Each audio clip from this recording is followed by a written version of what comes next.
मन माही, हरि प्रसाद कछ दुर्लभ नहीं। जब वही सब कुछ बने हैं, शास्त्र सिद्धांत है, जब सृष्टि नहीं थी तो मैं ही था, जब सृष्टि नहीं रहेगी तो मैं ही रहूंगा, बीच में जो कुछ भी है वो सब मैं ही हूं। तो आपने चाह प्रभु की प्रभु रूप से नहीं की, इसलिए प्रभु नहीं मिल रहे। आप चाह उन्हीं समर्थ प्रभु से जो जो कर रहे हैं वो देख रहे हैं, तुम्हारी सुन रहे हैं। अगर चाह मिट जाए और प्रभु की चाह प्रकट हो जाए तो भगवत प्राप्ति जैसा सहज कुछ है ही नहीं। किसी ने किसी महापुरुष से प्रश्न किया कि हमें 20 वर्ष हो गए भजन करते हुए, हमें भगवान क्यों नहीं मिले? कितना भजन करना पड़ता है, क्या करना पड़ता है जिससे भगवान मिले, मुझे क्यों नहीं मिले? तो उन महापुरुष ने कहा, तुम सत्य को साक्षी करके सच्चे हृदय से बताना, क्या तुम्हारे मन में भगवान से मिलने की जैसा धनुष, अक्षय तुड़ीर, समस्त दिव्यास्त्र, दिव्य रथ, दिव्य अश्व, तो सारथी भी दिव्य होना चाहिए। तो मेरे प्यारे सखा, अगर सारथी रूप में हो तो मैं विश्व को परास्त कर सकता हूं। तो समस्त जगत के स्वामी सारथी बनकर बैठ गए। जहां अर्जुन उच्च सिंह आसन पर, और सारथी का आसन कहां होता है? रथी की पादुका के पास। जिनके चरण रखने की चौकी को ब्रह्मा शंकर आदि अपने मस्तक से नमन करते हैं, वो प्रभु वहां बैठ गए। चाह जो जो करोगे, आप शरणागत हो, प्रभु के लाडले हो, तो आपकी चाह पूर्ति करते रहेंगे। आपने मां, पिता, पत्नी, पुत्र, धन, संपत्ति, जो जो चाह की है वो बना हुआ आपके पास बैठा हुआ है। वही ये सच्ची बात है। जब वो दर्शन कराते हैं ना,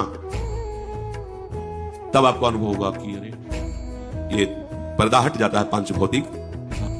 चाह जब प्रकट होती है तो विषय भोग, निद्रा, हंसी, जगत प्रीति, बहुबात अच्छा कुछ अच्छा नहीं। तद विस्मरणेन परम व्याकुल।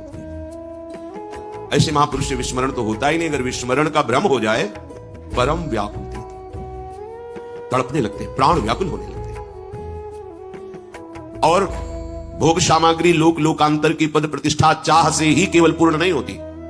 उसके लिए आपको प्रयत्न करके साधना, सुकृत, पुण्य, तपस्या और भी सब करना पड़ेगा। लेकिन सच्ची मानो, प्रभु की प्राप्ति केवल चाह से होती है। बस ये चाह प्रकट करना महापुरुषों के संग से ही हो सकता है। साधना से प्रभु का साक्षात्कार नहीं होता, तपस्या से प्रभु का साक्षात्कार नहीं होता। आपको लगेगा ऐसा क्यों कह रहे हैं? क्योंकि आज तक कोई साधना का मूल्य ऐसा नहीं हुआ जो प्रभु को खरीद सके। अनंत महामहिम प्रभु को कोई तपस्या के द्वारा खरीद सके, ऐसा कई प्रमाण नहीं मिला। लेकिन जब चाह करके अंदर से हमारी व्याकुलता बढ़ती है, तो बाहरी चेष्टा को आप साधना कह लें, तपस्या कह लें, योग कह लें, वो अलग। वास्तविक चाह है थोड़ी देर शांत रहे, और कभी कभी ऐसा आता है कि भगवान मिल जाते तो ठीक है। बोले चाह का स्वरूप है। आप कोई व्यापार करते हैं और उस व्यापार में आप क्या चाह करते हैं कि अच्छी लाभ वृत्ति हमारी पूर्ण हो, हमें अच्छा धन प्राप्त हो। और जब नहीं प्राप्त होता तो आपको कैसा लगता है? तो बहुत जलन होती है और व्याकुलता होती है कि मुझसे क्या कमी रह गई, जो मुझे लाभ मिलना चाहिए व्यापार में वो लाभ क्यों नहीं मिला। बोले इसे चाह कहते हैं। ये चाह है। आपका हृदय जलने लगे, अंतर दाव लगी रहे, धुआं न प्रगटे कोय, कह जाने दिल आपनो, या जा सिर बीती होए। अंतर में आग लग जाए, क्यों नहीं प्रभु मिल रहे? बोले आपको सुख से नींद आती है, भोजन अच्छा लगता है, परिवार से बातें करने में अच्छा लगता है, घूमना फिरना अच्छा लगता है, सच्ची बताना। बोले जी। तो बोले अभी चाह ही नहीं प्रभु की मिलने की। चाह का प्रभाव की अन्य कोई चाह नहीं, न सुख की, न दुख की, न लोक की, न परलोक की, यहां तक की न मोक्षास्याकांक्षा, मोक्ष की भी आकांक्षा है।